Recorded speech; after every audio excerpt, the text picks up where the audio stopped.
선지자 이사야의 책에 쓴 바 광야에서 외치는 자의 소리가 있어 이르되 너희는 주의 길을 준비하라. 그의 길을 곱게 하라. 모든 육체가 하나님의 구원하심을 보리라 함과 같으니라.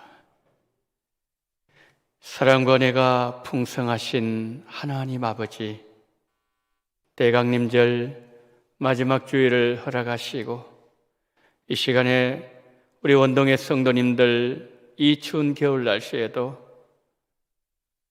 하나님의 전으로 믿음으로 달려나올 수 있는 은혜와 건강을 허락하심을 감사합니다. 가정에서 또한 예배당에서 하나님을 예배할 때 이 시간 하늘문 여시고 하늘의 모든 신령한 은혜가 풍성하게 내리는 그러한 이 한 시간 예배로 인도해 주시기를 원하며 우리 구주 예수 그리스도 이름으로 기원하옵나이다. 아멘.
전능하사 천지를 만드신 하나님 아버지를 내가 믿사오며 그 외아들 우리 주 예수 그리스도를 믿사오니 이는 성령으로 잉태하사 동정녀 마리아에게 나시고 본디오 빌라도에게 권한을 받으사 십자가에 못 박혀 죽으시고 장사한 지 사흘 만에 죽은 자 가운데서 다시 살아나시며 하늘을 오르사 전능하신 하나님 우편에 앉아 계시다가 저리로서 산자와 죽은 자를 심판하러 오시리라.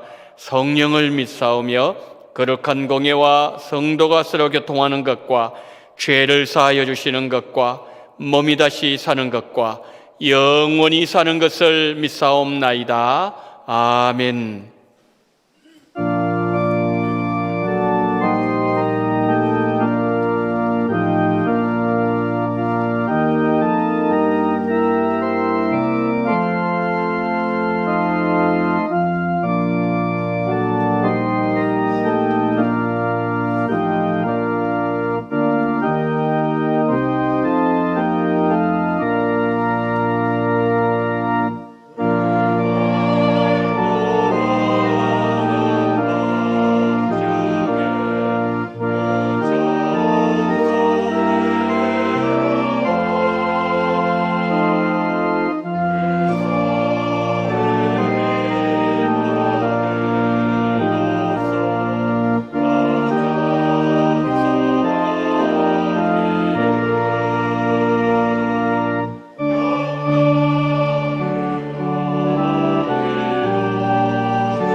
베들레헴 에브라다야, 너는 유다 족속 중에 작을지라도 이스라엘을 다스릴 자가 내게서 내게로 나올 것이라.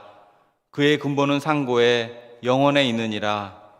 사랑의 하나님 아버지, 이제는 멈출 것만 같았던 코로나가 새롭게 변이를 일으켜서 회복되어 가고 있던 우리들의 일상을 다시금 멈추게 하고 있습니다. 코로나가 크게 확산되고 있지만 우리 교회를 지켜주시고 우리 성도님들을 지켜주셔서 예배당에 함께 모여 예배드릴 수 있는 은혜를 베풀어 주셔서 감사드립니다. 귀하고 소중한 이 예배를 온전하게 드릴 수 있도록 우리 모두를 정결하게 하여 주시옵소서. 하나님의 거룩함을 따라 살아야 하지만 세상과 구별되지도 못하였고 몸과 마음으로 많은 죄를 짓고 살았습니다. 우리들을 불쌍히 여겨주시어 우리들이 저지른 추하고 악한 모든 죄들을 용서하여 주시옵소서. 긍휼히 여겨 주시옵소서. 우리를 구원하시기 위해 예수님을 이 땅에 보내주신 하나님 아버지, 구원의 복된 소식인 아기 예수님의 탄생을 세상에 널리 전하기 원합니다. 답답하고 힘든 시기이지만 복음의 기쁜 소식으로 세상을 위로하고 세상을 변화시키는 우리 원동교회가 되게 하여 주시옵소서. 하나님 아버지, 우리 모두는 하나님께서 택하신 족속이요 하나님께서 세워주신 왕같은 제사장입니다. 우리의 신분과 우리의 자격을 다시금 깨닫게 하여 주시옵소서. 신전에는 특별히 회복이라는 주제로 부흥회를 준비하고 있습니다. 하나님께서 내려주실 은혜의 말씀을 모두 담을 수 있는 정결한 그릇을 준비하기 원합니다. 우리의 마음이 100배, 1000배의 열매가 맺을 수 있도록 옥토가 되게 하여 주시옵소서. 우리 모두 기도로 준비하겠습니다. 성령 충만한 부흥회, 은혜가 넘치는 부흥회가 되도록 인도하여 주시옵소서. 우리나라는 정치, 경제, 사회, 문화 모든 분야에서 양극화라는 분열의 골이 깊어만 가고 있습니다. 나라의 지도자들은 스스로를 칭찬하고 자신을 높이며 자랑하고 있지만 하나님께서 다윗을 부르신 것처럼 하나님께 합당한 자가 세워질 것을 믿습니다.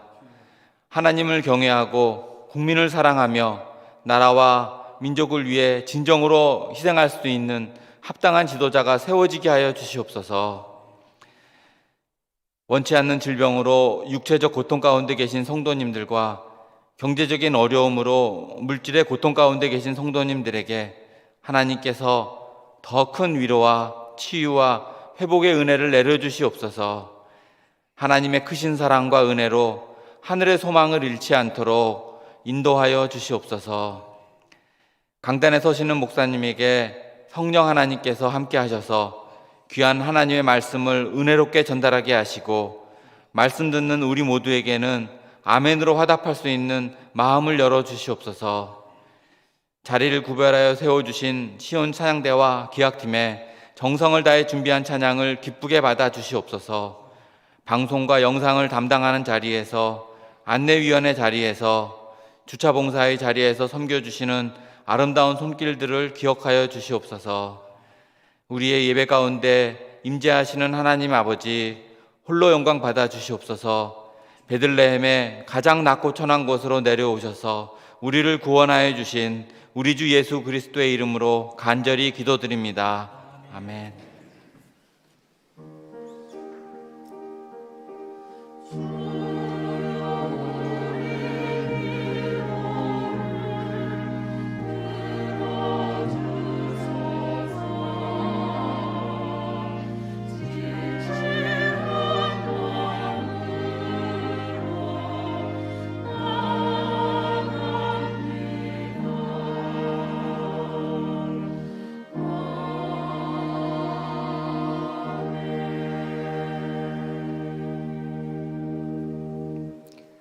교회 소식을 알려드리도록 하겠습니다. 하나님의 평강이 성도님들과 언제나 함께 하시기를 소망합니다. 연말연시 교회 행사 안내 드리도록 하겠습니다. 성탄 감사 예배가 12월 25일 토요일 오전 11시 예루살렘 홀에서 있습니다. 그리고 직분자 임명 12월 26일 주일 1부, 2부 예배 시간에 예루살렘 홀에서 있습니다. 송구 영신 예배가 12월 31일 금요일 오후 11시 30분에 예루살렘 홀에서 있습니다. 그리고 신년 부흥회가 2022년 1월 12일 수요일부터 14일 금요일까지 오전 5시 30분, 저녁 7시 예루살렘 홀에서 있습니다. 총 5번에 걸쳐서 하나님의 말씀이 전거될 것입니다. 우리 성도님들 연말 연시 교회 여러 행사 기도로 잘 준비를 해주시면 감사하겠습니다. 특별히 신년 부흥회 광고 한 번 더 드리도록 하겠습니다. 부흥의 주제는 회복이라는 주제입니다. 요일서 2장 25절 말씀이고요. 강사는 목포 사랑의 교회를 심호하시는 백동조 목사님 말씀을 전거해 주실 것입니다. 일시는 10일 수요일 밤부터 14일 금요일 밤까지 5번에 걸쳐서 하나님의 말씀을 전가하실 때 우리 성도님들 미리 광고 드리는 것은 한 달 정도 기도로 잘 준비를 해 주셨으면 하는 그런 마음입니다. 그래서 내년에는 여러분들이 말씀으로 출발해서 모든 부분에 회복의 역사가 일어나기를 바랍니다. 여러분 오른쪽을 한번 보시길 바랍니다. 오른쪽 보시면은 성탄 감사예배 프랭카드 먼저 걸어놨습니다. 토요일 날 우리가 예배를 드리지 않습니까? 성탄 감사예배 오전 11시 12월 25일 오전 11시입니다. 오늘 여러분 들어오실 때 그 주보에 성탄 감사 헌금 봉투도 아마 들어있었을 겁니다. 정성껏 기도하시면서 우리 하나님께 정성스럽게 예물도 함께 올려주시면 감사하겠습니다. 매일 성경 읽기표 그리고 성경 필사 광고입니다. 12월 25일 토요일까지 사무실로 제출해 주시길 바랍니다. 주일학교, 양육학교 수료예배 그리고 연말 시상 광고를 드립니다. 12월 26일 다음 주일 2부 예배 시간에 예루살렘 홀에서 있습니다. 기부금 증명서 발급, 연말 정산 발급에 관한 광고를 드립니다. 대상은 원동교회 등록 교인이 대상입니다. 사무실에 신청하시면 3일 후에 증명서를 발급받으실 수 있습니다. 당일 발급은 되지 않는다는 것 여러분 유념해 주시면 감사하겠습니다. 기간 원래가 2부 예배 후에 있습니다. 장소에는 예루살렘홀, 브리스가 예전도회는 성경 공부실에서 모이도록 하겠습니다. 우리 회원들은 많이 참석해 주시면 감사하겠습니다. 입원하신 집사님 계십니다. 71구역의 모성구 집사님, 분당 척병원 701호에 입원해 계십니다. 속히 회복하시고 퇴원하실 수 있도록 기도해 주시면 감사하겠습니다. 그 교회에서 우리 성도님들에게 빵과 우유를 준비를 했습니다. 우리 성도님들 맛있게 드시고요. 그리고 늘 건강하시기를 바랍니다. 이상으로 광고를 마치고요. 오늘 우리 주시는 하나님의 말씀을 봅니다. 신약 성경 누가복음 3장 1절로 9절 말씀입니다. 누가복음 3장 1절로 9절 말씀입니다. 디비르 황제가 통치한 지 15해 곧 본디오 빌라도가 유대의 총독으로 헤롯이 갈릴리의 분봉왕으로 그 동생 빌립이 이두레와 드라고니 지방의 분봉왕으로 루사니아가 아빌렌의 분봉왕으로 안나스와 가야바가 대제사장으로 있을 때에 하나님의 말씀이 빈들에서 사가랴 아들 요한에게 임한지라. 요한이 요단강 북은 각처에 와서 죄 사함을 받게 하는 회개의 세례를 전파하니 선지자 이사야의 책에 쓴 바 광야에서 외치는 자의 소리가 있어 이르되 너희는 주의 길을 준비하라. 그의 오실 길을 곧게 하라. 모든 골짜기가 메어지고 모든 산과 작은 산이 낮아지고 굽은 것이 곧아지고 험한 길이 평탄하여질 것이요 모든 육체가 하나님의 구원하심을 보리라 함과 같으니라. 요한이 세례받으러 나오는 무리에게 이르되 독사의 자식들아 누가 너희에게 일러 장차 올 진노를 피하라 하더냐. 그러므로 회개에 합당한 열매를 맺고 속으로 아브라함이 우리 조상이라 말하지 말라. 내가 너희에게 이르노니 하나님이 능히 이 돌들로도 아브라함의 자손이 되게 하시리라. 이미 도끼가 나무 뿌리에 놓였으니 좋은 열매 맺지 아니하는 나무마다 찍혀 불에 던져지리라. 아멘.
아멘.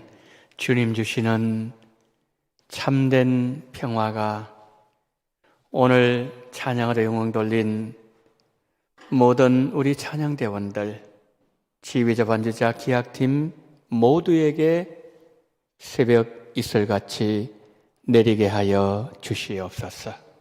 그 은혜가 오늘 이 자리에 함께한 우리 모두에게도 주의 아름다운 선물로 풍성하게 하시고 성령께서 이 시간 임재하시고 우리에게 감동을 주시고 또한 우리로 하여금 하나님의 말씀을 잘 깨닫게 하시고 예수님을 분명하게 깨달을 수 있는 이 시간으로 인도해 주시기를 간절히 소망합니다. 거룩하신 성령님 역사하여 주시옵소서. 우리 구주 예수 그리스도 이름으로 기도드리옵나이다. 아멘. 교회적으로 우리는 대강림절을 보내고 있습니다.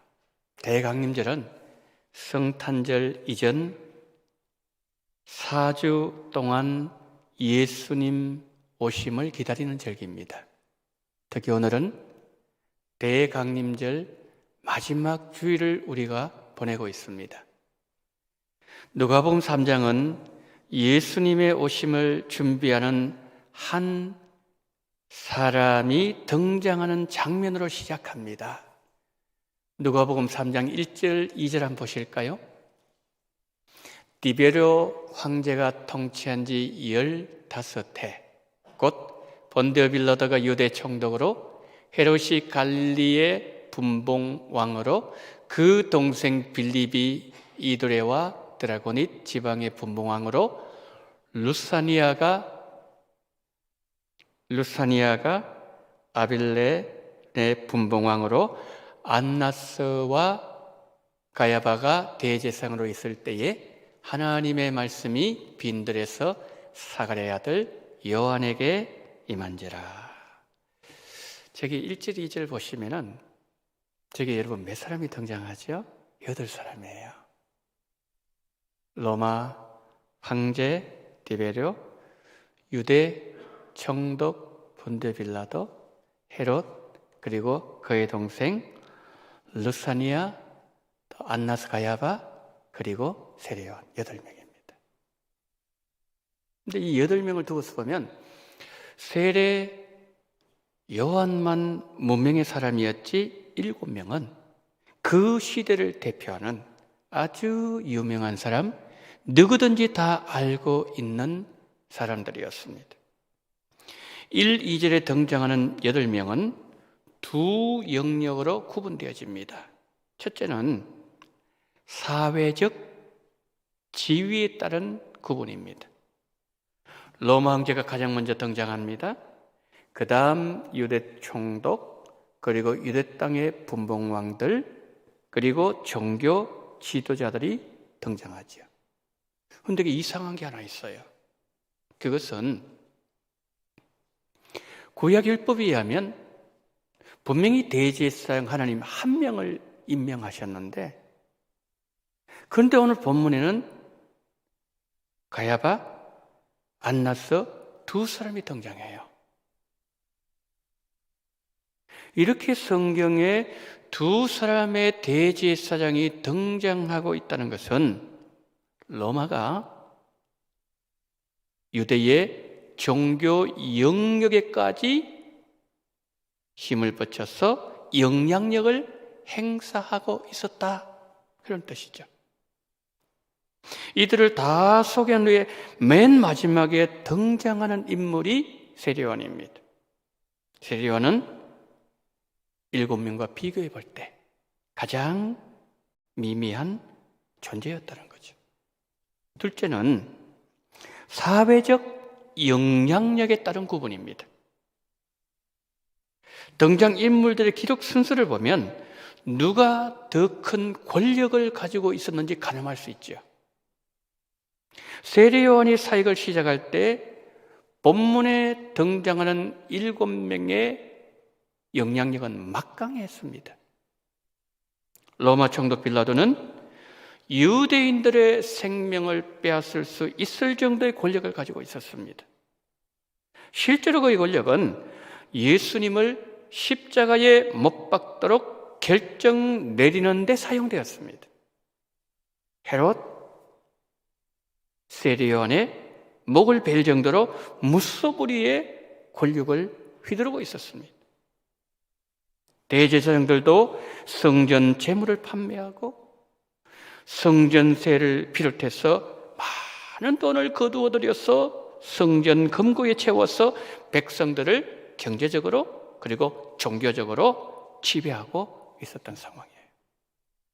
여러분, 이 사람들은 이 시대의, 그 시대의 정치, 종교 영역의 주인공들이었어요. 그런데 성경은 이들의 이름과 사회적 지위만 알려줄 뿐 그들을 더 이상 다루지 않고 있다는 거죠. 3절부터 넘어가게 되면 세례요한에 대해서 계속해서, 그리고 마지막 부분에 가면 예수님의 족보 어느 정도 다루지만 세례요한에 대해서 계속해서 다루고 있습니다. 그러니까 이 7명들은 당시의 역사적 배경을 알려주는 인물로 등장하고 있을 뿐이에요. 하나님은 이들에게 별 관심이 없었다는 말씀입니다. 로마 황제, 로마 총독, 사람들에게 유명했습니다. 그러나 그들은 세례 요한 시대에 잠시 권력을 행사했던 인물 정도로만 하나님께서 성경에 등장시키고 계신다는 거죠. 달리 말씀드리면 역사 배경 정도로 처리하고 있다는 거죠. 세례 요한은 그 시대에 문명의 사람이었습니다. 세례의 존재감 거의 없었어요. 그런데 어떻게 이 세례 요한이 그 시대 역사의 중심에 설 수 있었을까요? 세례 요한에게는 하나님의 말씀이 있었어요. 세례 요한은 하나님의 말씀이 많은 사람이었다는 거죠. 자, 힘 있는 종교 지도자들, 정치 지도자들이 하나님과의 관계가 막혀 있을 때 세례 요한은 하나님과 교통하면서 하나님의 마음을 알고 있었습니다. 그 시대를 향한 하나님의 메시지를 듣는 사람이었어요. 그는 이렇게 외쳤습니다. 4절부터 6절 한번 보세요. 선지자 이사야의 책에 쓴 바 광야에서 외치는 자의 소리가 있어 이르되 너희는 주의 길을 준비하라. 그의 오실 길을 곧게 하라. 모든 골짜기가 메워지고 모든 산과 작은 산이 낮아지고 굽은 것이 곧아지고 험한 길이 평탄해질 것이요 모든 육체가 하나님의 구원하심을 보리라 함과 같으니라. 여러분, 이사야 40장에서 말씀하고 있는 예언인데 그 예언이 누구에게 임했다고요? 세례 요한에게 임했다는 거예요. 그 세례 요한에게 하나님께서 이사야 40장에서 예언했던 그 사명을 주실 때, 그리고 세례 요한이 그 사명을 감당할 때 골짜기와 같은 고난이 닥쳐오고 높은 산과 같은 장애물들을 만나고 대적자들이 어떤 공격을 하더라도 그 시대를 향해서 외쳐야 될 하나님의 메시지가 무엇인지 세례 요한은 분명하게 알고 있었습니다. 여러분, 하나님은 누구에게 하나님의 메시지를 전해주십니까? 하나님은 어떤 사람에게 찾아오십니까? 하나님은 헤롯의 왕궁, 대제사장의 성전 찾아가지 않으셨어요. 그들에게 찾아가셔서 하나님이 아무리 말씀하셔도 그들은 하나님의 말씀, 하나님의 음성을 들을 수 없었기 때문이죠. 그들의 마음에 세상 욕심, 권력에 대한 집착, 하나님보다 물질을 더 사랑하는 탐심 꽉 차 있었다는 거죠.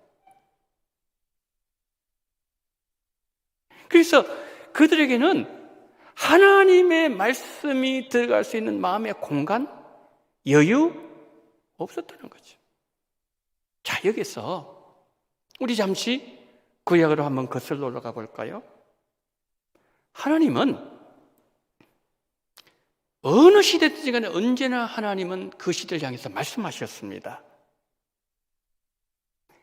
엘리 제사장 시대에 하나님께서 말씀하실 때 하나님께서 말씀하신다면은 누구를 통해서 말씀하셔야 되죠? 엘리 제사장이죠. 그런데 엘리 제사장 시대 때에 하나님의 말씀은 성전에서 기도하고 있던 어린 사무엘에게 임했습니다. 분명히 그때 엘리 제사장 살아있었어요. 엘리 제사장의 아들들도 제사장으로 직분을 가지고 있었습니다. 그런데 하나님은 그들을 찾아가지 않으시고 왜 어린 사무엘에게 찾아가셨을까요? 하나님께서 말씀하시면 사무엘은 들을 수 있었기 때문이죠. 제사장 엘리가 시퍼렇게 살아있는데 그 어린 사무엘을 통해서 하나님의 말씀을 듣고 있었습니다. 제사장이 그 어린 아이를 통해서 하나님의 말씀을 듣다니 얼마나 기가 찬 노릇입니까? 왜 그랬습니까? 엘리 제사장은 자신의 영의 귀가 닫혀서 하나님이 말씀하셔도 듣지 못했어요. 눈이 가려워져 있어서 하나님이 그 시대를 향해서 계시를 보여주셔도 그것을 볼 수가 없었다는 거죠. 그러니까 하나님과 자신 사이에 관계가 단절된 이 현실, 이 모습 보면서 엘리는 사실은 울어야 되었어요. 사명을 감당하지 못하고 있는 자신을 보면서 회개해야 했던 것이죠.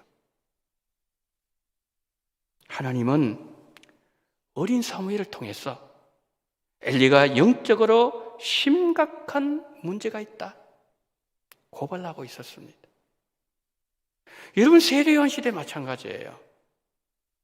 하나님은 그 시대를 향해서 말씀하셔야 되는데 그 시대 왕이 있었어요. 대제사장들이 있었습니다. 종교 지도자들도 있었지만 하나님의 말씀을 들을 수 있는 자들이 없었다는 거죠. 하나님의 말씀은 어디에 있습니까?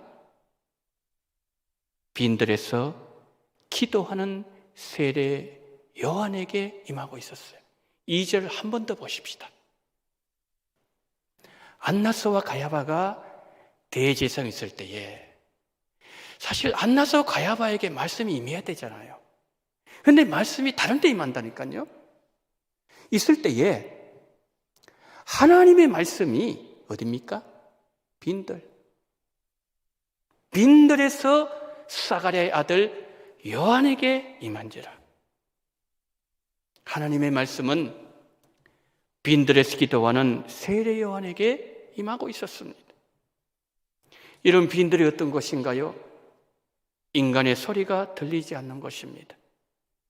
그것을 가면 세상의 즐거움, 쾌락, 안락함, 인터넷, 유튜브 아무것도 없습니다.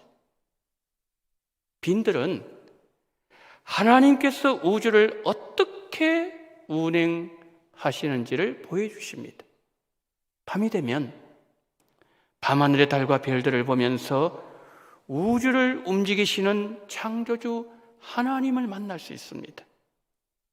그것은 내가 하나님의 한 피조물로서 창조주 하나님과 대화할 수 있는 곳이고 하나님의 일하심을 볼 수가 있고 하나님의 영광으로 충만한 곳입니다. 하나님의 그 충만한 임재가 내 마음에 채워진 자리, 그것이 바로 빈들이라는 거죠. 세례요한은 빈들에서 영성을 키워가고 있었습니다. 그러던 어느 날 하나님께서 말씀으로 세례요한을 찾아오셨습니다. 세례요한이 하나님을 만나면서 그 시대를 향한 하나님의 마음을 조금씩 깨달아가기 시작했습니다. 하나님의 영광이 머물러야 될 거룩한 하나님의 성전의 영성이 사라진 지 오래가 되었고 하나님 주신 그 거룩한 대제사장 직분을 사고 파는 현실을 보면서 아파하시는 하나님의 마음을 그는 깊이 느낄 수 있었습니다. 정치도 타락했어요. 종교도 타락한 그 시대에 세례 요한은 잠들지 않고 깨어 있었습니다. 세례 요한의 영성은 살아있는 영성이었어요. 여러분, 세례 요한과 대제사장들의 영적 상태가 이러했다면 하나님은 누구를 찾아가실 것 같습니까? 하나님께서 대제사장들에게 말씀하셔도 들을 수 없으니 그 시대를 향한 하나님의 메시지는 전달되지 못하고 있었다는 거죠. 그래서 하나님은 밤낮으로 기도로 하나님을 찾고 하나님을 기다리고 하나님 앞에 간구하는 세례 요한에게 말씀하고 계셨다는 거죠. 사람들 보기에 그 시대를 움직인 사람은 로마 황제였습니다. 유대 땅에는 총독 빌라도였습니다. 헤롯이었습니다. 그러나 그 시대에 영성을 움직이고 있는 사람은 빈들의 세례 요한이었어요. 그래서 사람들은 세례 요한을 그 시대의 주인공으로 알고 따라가고 있었다는 거죠. 세례 요한이 요단강으로 가면은 사람들을 요단강으로 몰렸습니다. 세례 요한이 있는 곳에는 언제나 인산인해를 이루었습니다. 이름도, 영향력도, 가문도 저명하지도 않는 세례 요한 주변에 왜 사람들은 구름대처럼 몰려들었을까요? 사람들이 세례 요한에 가면은 세례 요한 메시지는 너무 간단했어요. 독사의 자식들아, 너희가 하나님의 진노를 피할 수 있다고 생각하느냐? 너희들이 아브라함 자손을 함부로 말하지 마라. 하나님은 이 돌들로도 아브라함의 자손이 되게 하실 수가 있다. 너희들은 죄인들이다. 돌이켜라. 회개가 살 길이다. 라고 외쳤어요. 여러분, 어떤 설교자가 계시는데 여러분들이 그 설교자의 메시지를 들을 때마다 설교자가 여러분들에게 당신은 죄인입니다. 회개하세요. 당신 잘못 믿고 있습니다. 죄에서 돌이키고 있는 것이 바로 돌이키는 것이 당신이 살 길입니다. 라고 설교한다면, 책망한다면 좋아할 사람이 있겠습니까? 그런데 왜 그들은 세례 요한에게 구름대처럼 몰려들었을까요? 그 시대, 참 메시지를 들을 수 없는 시대였어요. 시대를 이끌어가는 영적 지도자 참종을 만나기 힘든 시대, 그 시대를 향한 하나님의 메시지가 들리지 않는 시대였기 때문이죠. 사람들은 하나님의 음성을 들으려고 성전에 가도 장사꾼들만 넘쳐났지, 하나님의 음성은 그곳에서도 들리지 않았습니다. 유명하다는 대제사장이 전하는 메시지를 들어봐도 그 메시지에 생명이 없었습니다. 그 시대는 영성이 메마르고 바른 진리를 외치는 자를 만나기 힘들고 하나님의 영광을 보기 힘든 시대였습니다. 그런 시대에 세례 요한이 혜성처럼 나타났으니 사람들이 세례 요한의 메시지에 열광했던 거죠. 사람들이 열광할 때 그는 요단강에서 이렇게 외쳤습니다. 나는 광야에 외치는 소리다. 나는 소리처럼 사라지는 자에 불과하다. 나는 그분의 신을 들게도 감당치 못할 사람이다. 나는 너희들에게 물로 세례 주지만은 내 뒤에 오시는 그분은 불과 성령으로 세례 주실 것이다. 그분은 알곡은 모아 곡간에 들이고 쭉정이는 꺼지지 않는 불에 태우시는 분이시다. 세례 요한은 역사의 주인공은 따로 있다는 말이죠. 세례 요한은 그 시대의 대제사장들과는 분명히 달랐습니다. 세례 요한의 사역은 역사의 주인공을 증거하는 일에 일관되게 모든 그의 사역의 초점이 맞춰져 있었습니다. 그렇다면 역사의 주인공은 하나님의 역사가 어느 방향으로 흘러가는지, 그리고 역사의 주관자는 하나님이심을 알려주고 그리고 메시아를 그 시대에 소개해 주는 사람일까요?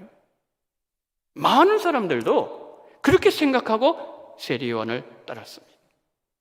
그러나 세례 요한은 자신이 역사의 주인공이 아님을 알았던 사람이었습니다. 그리고 아니라고 분명히 외쳤습니다. 진짜 주인공이 하나님의 역사 무대에 곧 등장하실 것이라고 그는 외쳤습니다. 그가 요단강에서 세례를 베풀고 있을 때 예수님이 세례 요한에게 세례를 받기 위해서 나오셨어요. 그때 세례 요한이 이렇게 외쳤습니다. 요한복음 1장 29절, 이튿날 요한이 예수께서 자기에게 나오심을 보고 이르되 보라, 세상 죄를 지우고 가는 하나님의 어린 양이로다. 지금 세례 요한의 첫 번째 말이 뭐죠? 보라 그랬습니다. 이 단어는 감탄과 찬양이 섞여 있는 감탄어입니다. 예수님이 그에게 다가오실 때 감탄과 찬사와 칭송과 감격을 극적으로 표현하고 있는 말이라는 거죠. 세례 요한이 감격하면서 그 주변에 있는 많은 사람들에게 외쳤습니다.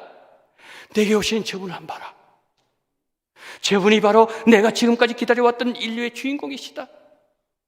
나는 오늘 마침내 그렇게 내가 기다렸고 사모했던 역사의 주인공을 만나게 되었다. 성도 여러분, 역사의 주인공은 세상 죄를 지어가는 하나님의 아들 우리 주 예수 그리스도이십니다. 할렐루야. 여러분, 대제사장들과 세례요한의 차이는 무엇이었을까요? 내가 사랑하고 내가 좋아하고 내가 즐기고 내게 유익을 주고 내가 원하는 것을 얻기 원하는 것을 주를 위하여 포기할 수 있느냐? 아니면 거기에 매였느냐?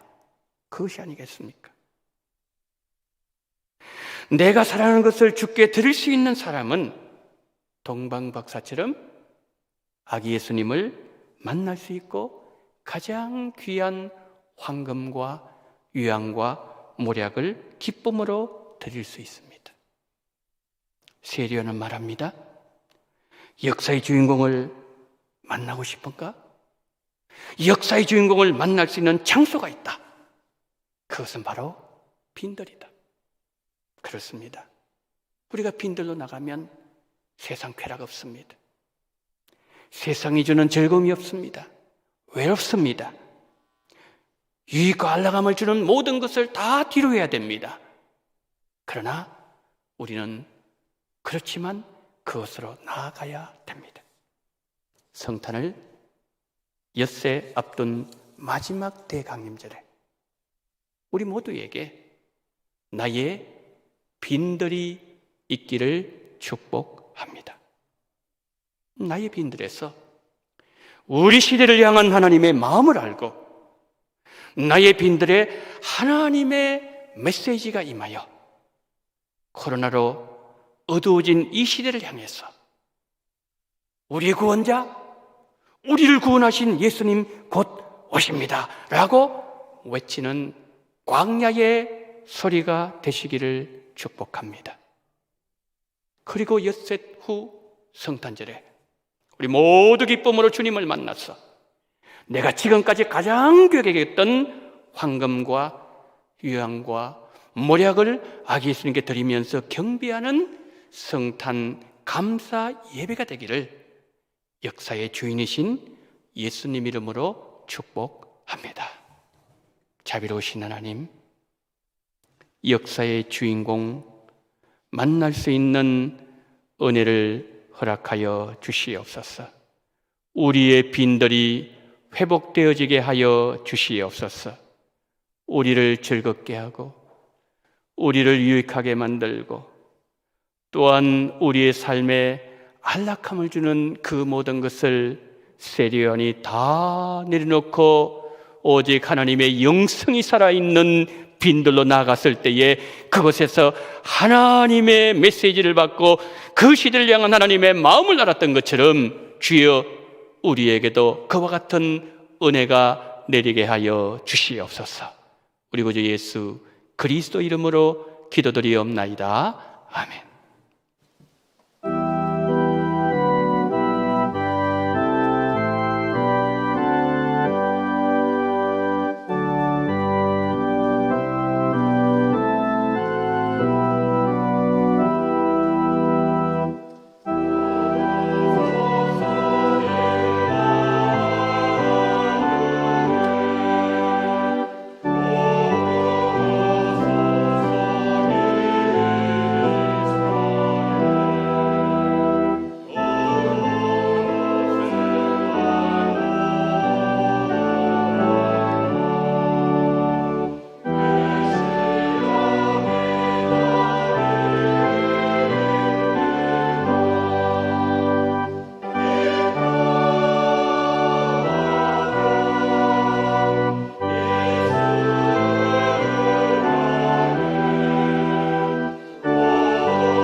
사랑이 많으신 하나님 아버지, 성탄절을 6일 앞둔 대강림절 마지막 주일에 하나님 앞으로 나오면서 이 시간 11조와 성경금과 그리고 생일을 맞이하여서 성탄 감사헌금 또한 감사헌금과 주일헌금 하나님 앞에 올려드리오니 자비가 많으신 아버지여, 이 물질 하나하나 헤아리시고 우리 성도님들의 삶의 자리를 찾아가 주시옵소서.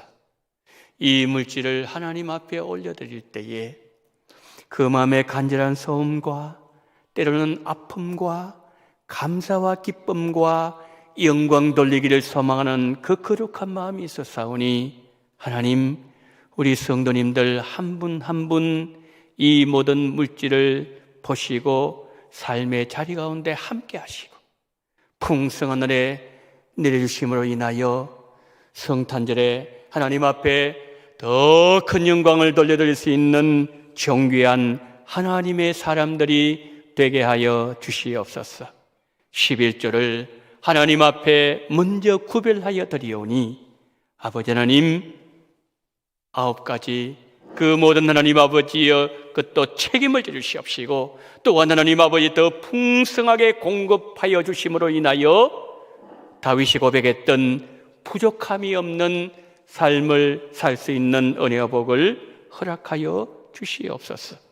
인류를 믿음으로 마무리하게 하심을 감사드립니다. 주님 은혜로 주의를 감당하게 하시고 은퇴하게 하신 주님 은혜에 감사드립니다. 은퇴에 감사합니다. 모든 것이 하나님의 은혜였습니다. 온란에 지켜주신 주님의 은혜 감사합니다. 주님의 사랑과 긍휼을 간절히 원하며 주님 은혜의 범사에 감사합니다. 장세월 내외 정기총회 하나님 기뻐하시는 성령께서 인도하실 줄 믿습니다. 믿음 안에 한 해를 인도해 주심을 감사합니다. 태어나게 하심을 감사합니다. 손녀들 대학에 합격하게 하심을 감사합니다. 모든 일 감사합니다. 형통한 길로 인도하시기를 원합니다. 온 가지 출석을 소망합니다. 주님 은혜 감사하며 전도의 능력 주심을 감사합니다. 오늘까지 시험 잘 보고 잘 마무리할 수 있는 은혜를 주시기를 원합니다. 주님 은혜에 감사하는 종이 되게 하시고 겸손한 마음으로 순종하면서 살아가기를 원하오니 주여, 이 여러 가지 많은 기도 제목 하나하나 주님은 들으셨고 주님은 기억하고 계신 줄 믿사오니 아브라함의 기도를 들으시고 그 아브라함의 기도를 통해서 영원히 살아났던 것처럼 전능하신 우리 하나님 아버지, 이 모든 하나님 아버지여 기도 제목 철저하나 이르기까지 모든 것을 다 보시고 하나님의 때에 응답하여 주시므로 인하여 하나님의 살아계심을 아버지 경험하게 도와주시옵시고 하나님 앞에 더 가까이 나아갈 수 있는 놀라운 복이 임할 수 있는 모든 하나님의 백성들 될 수 있도록 은혜를 허락하여 주시옵소서. 생일을 맞이해서 감사헌금 드립니다. 또한 아버지 하나님이여 성탄 감사헌금 드리오니 주일헌금 드리오니 하나님께서 모든 아버지 하나님이 이 물질을 다 흠양하시고 받으시고 주의 영광 풍성하게 드러낼 수 있는 그러한 귀한 은혜가 나타날 수 있도록 도와주시기를 간절히 원하며 우리 구주 예수 그리스도 이름으로 기도드리옵나이다. 아멘.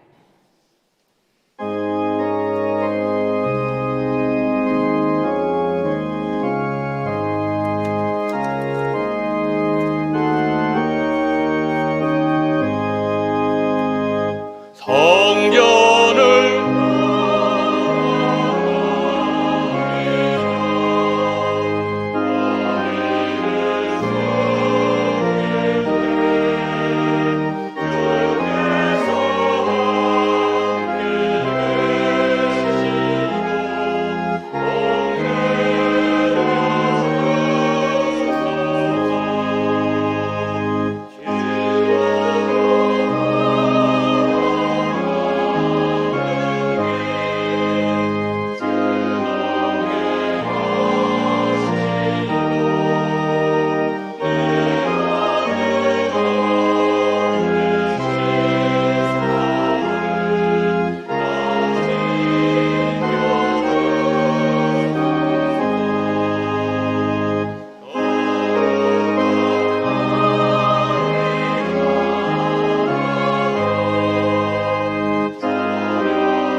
지금은 원동교회의 머리가 되시는 우리 구주 예수 그리스도의 은혜와 아버지 하나님의 극진하신 사랑하심과 성령님의 감동감화 위로교통 충만하시는 종이 우리 시대를 향한 하나님의 메시지를 받을 수 있으며 하나님의 마음을 읽을 수 있는 우리의 빈들로 나감으로 인하여 우리가 이 시대를 향해서 예수님 다시 오신다고 이 암울한 시대를 향해서 외치며 또한 성탄절에 주님을 만나기를 간절히 소망하는 마음으로 이 시간 고개 숙인 우리 운동의 모든 성도님들의 머리 위에와 이 나라 이 민족 위에 지금부터 영원토록 함께 있을지어다. 아멘.